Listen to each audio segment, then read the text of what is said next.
If you haven't watched the Writing for the Web video, I suggest that you take a look at it. It is, I think, the longest video I have on this site. It's about half an hour. I apologize for the length, but there's a lot to talk about with writing for the web. And I also provided some reading that you can do instead of watching the video that will talk about writing for the web. But you want to leverage your WordPress post features so that you can write for the web easily and in a way that's going to attract an audience. So you want to go to your dashboard, click on Posts, Add New, and let's do Test Post. And I'm just going to copy and paste some content in here. Okay, I've got my content in, and now I can start to bring in some of my WordPress tools to make this more scannable. I can highlight the dateline, for example, and click bold, and it'll become bold. So basically you have a lot of tools that you're familiar with from Word. Up here you have bullet points, numbering system. Quote, I think, is really neat. So if you want to quote someone,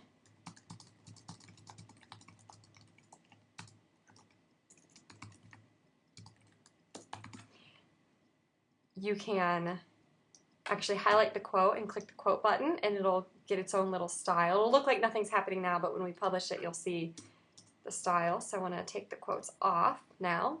I can create links. So if I want to link, here's a section about Justice is Limited to the Historic Voting Rights Act of 1965. I can highlight this, and I can find information about the Voting Rights Act. So let's say I want to go to Wikipedia. I can find the Wikipedia page.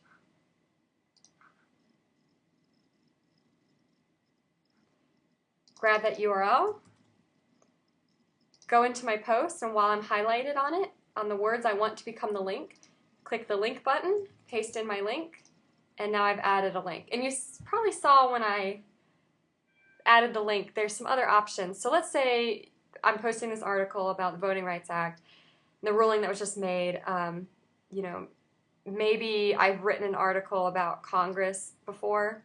I can highlight it, click on the link, and down here, if you're not seeing this, it says or link to existing content. Click the little arrow. I can choose content I've already written. So if I want to cross-reference myself, I can add that link, and I would highly suggest doing that because you want people to read your articles, right? So you want them, they're scanners, they're just jumping around from thing to thing, so give them something to jump around between.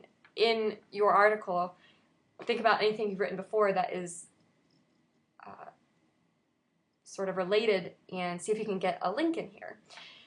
That's about it. I can do subheads, which is great. So I can have, maybe if I have another section, and I'm just going to copy and paste the same thing to make it easier, but if I had another section, I can highlight it, and I can choose like an H3 heading. It'll be like a little subsection. So I'm going to publish this so you can see what it looks like. So I'll go to my test post, and you can see there's my bold, there are my links, there's my quote. Oh, I broke the quotes here, but normally it wouldn't be this far over.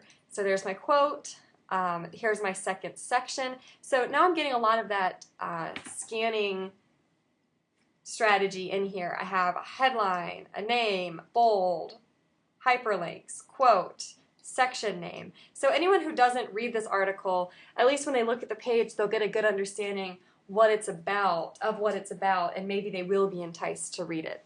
I'm going to make one more video on posting, and I'm going to show you how you can use a plugin to just do some really fun things with your posts.